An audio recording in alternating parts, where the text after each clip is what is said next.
Thank you all. Love you. Thank you, thank you. Thank you, thank you. All right. Thank you, all right, thank you. All right, I appreciate it. Okay. Well, thank you. This is a nice feeling, and thank you. I love you, and I appreciate it, so here we go. Hello, my name is Adam Sandler. And I am the 2023 Mark Twain Humor Prize Award recipient for greatness in American funny and bringing the thunderous belly laugh to the sweet people of planet Earth. Can I get a hell yeah? To all my amazing buddies who spoke earlier tonight, thank you from the deepest part of my heart. The whole time I was listening to you, I was filled with gratitude that the original people the Kennedy Center asked to come couldn't make it.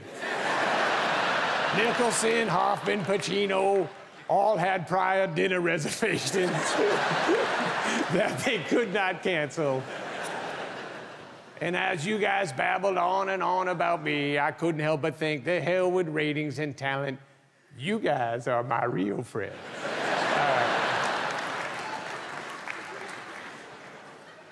To my family who all flew in from New Hampshire and Florida to watch me get this award, yes, I will pay for your hotel rooms. But you gotta pay for your own incidentals, mother. How many pistachios can one woman eat? Right. I'm kidding, I love you. I'm gonna drop the voice and try to speak normal. And I feel bad. I've been making jokes about my mother for many years, but she is a great lady, and I'm sorry if any of them ever hurt your feelings, Mom, all right? So, honestly, I've had an amazing life. I'll tell you what kind of led me to this night. I come from a great family, a sweet, beautiful, funny, incredible, caring, loving mother who played me Barbra Streisand, Johnny Mathis. I had as cool as it gets, badass, funny, ponytail dad who sang me Johnny Cash and Johnny Ray, and he showed me the Marx Brothers, Jerry Lewis, Jackie Gleason. Whenever they were on, he'd call me into the room. And growing up, my parents literally did everything they could to give me crazy confidence at literally everything I did.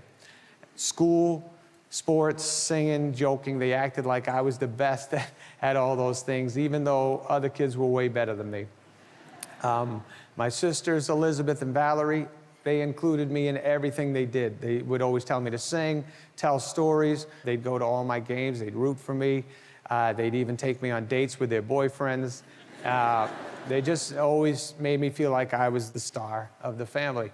My older brother, Scott, I shared a bedroom with him my whole childhood. And he was always nice to me. He's always calm with me, and he would just tell me I'm funny all the time. He'd say I was great on the guitar, tell me I could sing as good as Steven Tyler. He told me to read Mad Magazine, and we'd watch Benny Hill together. When it came time to pick my college major, so my brother was the one who said I should be an actor. I said, what should I do with my life? He said, you should be an actor. You're as funny as Rodney Dangerfield and Eddie Murphy, and I never thought that. But he just made me feel like I was. He's the one who brought me to Boston when I was 17 years old. I was a senior in high school, and he brought me to do a stand-up comedy at Stitch's Comedy Club. He set it all up. He says, you're gonna get on stage you have 5 minutes to do jokes. What are you gonna say? I said, I'm not sure, I'll just wing it. Because I really I had no idea what the hell, I didn't even know you were supposed to prepare. So I went up there, I was terrible. I don't even know what I said. I was like in a fog, those weird fogs you get when you're a stand-up sometimes where you lose your mind. I just kind of was babbling. I remember one guy screaming out, he still has a retainer. And anyways, I left. For some reason on the way home, my brother made me feel like I had the best set of any comedian that night. And he's like, you just got to prepare next time, but they loved you. And in my head, I was like, they did? But, and then I went to NYU. And first guy I meet was the great Tim Herlihy. He was my roommate. And I asked him, what do you want to do with your life? He said, I want to be a billionaire. And I said, and he goes, how about you? I said, oh, I want to be a comedian. He said, cool. And then he asked me, what are some of your jokes? And I said, I don't have any jokes. And then he went to Poughkeepsie to see his family. He came back and he handed me 3 yellow pieces of paper with jokes on them. And he just did it on his own, gave me these jokes. That's when we like became a team and started trying to kick ass together. And all my buddies, my buddy Eric Lamonsoff, who I grew up with, and the guys from my dorm, Jack Garaputo, Frank Caracci, Alan Colbert, who I met in my history comedy class, we just all got very tight with each other, and comedy, that became our obsession.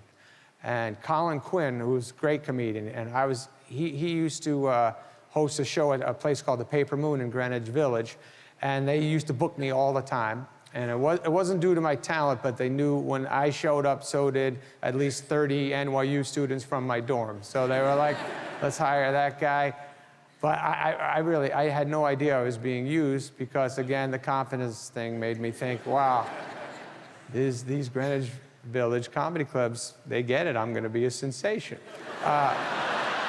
Then I graduated college. Bud Friedman, he saw me at Catch a Rising Star. He told me I should move out to LA, and he said he would put me up at the Improv. I told my dad, should I go out there? Should I move out there? He said, well, if Bud Friedman said you should come out, you got to go out there. That guy knows what he's talking about. So the next thing I know, I'm living with Judd Apatow. We were writing away, laughing all the time, had the best time together. Dennis Miller saw me, told Lorne Michaels about me. Then with the help of my manager, Sandy Wernick, nudging Lorne, they hired me. I ended up on SNL with all my buddies. Every one of these, my castmates became my best friends. We all had each other's backs immediately. Lots of the castmates and lots of the writers I got to know seemed to have that same kind of confidence about themselves I had, like a weird comedy confidence that we thought we knew what was funny and the world needed to see it. Me and Herlihy started writing Billy Madison over the facts. And Bob Simons, who produced Airheads, he read the script. He said, you really want to make that movie? I can get it done for you. We were like, yeah, absolutely. And Bob did that for us. And then we really started getting cooking. We started writing all our stuff and producing and directing and editing, and we were very hands-on, and it became like an addiction. And we knew the movies we worshipped growing up and quoted growing up, and we kind of wanted to attempt to do stuff like that for the next generation. And having a kid come up to you and say they liked a line from your movie or one of the comedy albums or something like that, that literally was the best feeling I could ever get. Until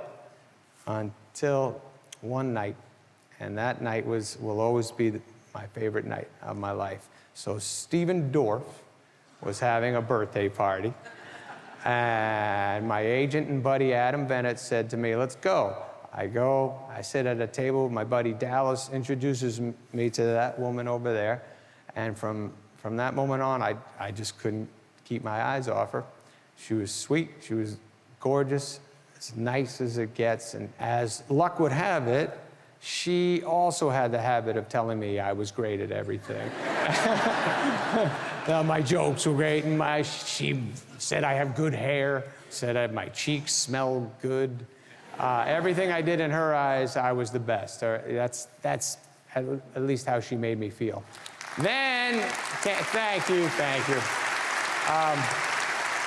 And then, along came two of the true best things, babies showing up, Sadie and Sonny. And they're the love of our lives, the most pride and joy that Jackie and I could ever feel, the life changers. When they speak, we either laugh, tear up, or just stare at them in amazement. Every conversation we have every day, every night, every drive, every meal, every smile, every hang we have, I'm only wishing time will stand still, because being with you two and Mommy, that's the best life can get. And they look like their mama, and they're smart like their mama, and they also give me confidence every year on my birthday, too, by buying me T-shirts that say, world's best farter. And I don't even f***ing fart that much, but they think it's funny. So, anyways, in summary, my career's been tremendous. Nothing has let me down. I do work my ass off. It's fun. I wake up early. It's fun. I stay up late. It's fun. I go on locations. If I bring the family, it's fun. Everyone in this room tonight has made my life fun. People always would ask me, those bad reviews you get, how does that make you feel? Make you feel like shit? And I'd say, nah, it really doesn't. I think the reason I get to say that didn't hurt me is because so many of you guys in this room made me feel great about what we've done together. And all my fellow comedians, actors, writers, collaborators, crew members, people on the streets, my family, my kids, my forever girl, Jackie, all make me feel like the critics didn't know what the hell they were talking about. So thank you for all that. Thank you. Thank you for creating a delusional, psychotic man who is now the proud owner of the 2023 Mark Twain Award for Athleticism, math, sexual prowess, guitar virtuosity, and best cheek smell. Good night. Keep lying to yourselves, everybody, and God bless America. Thank you so much for that.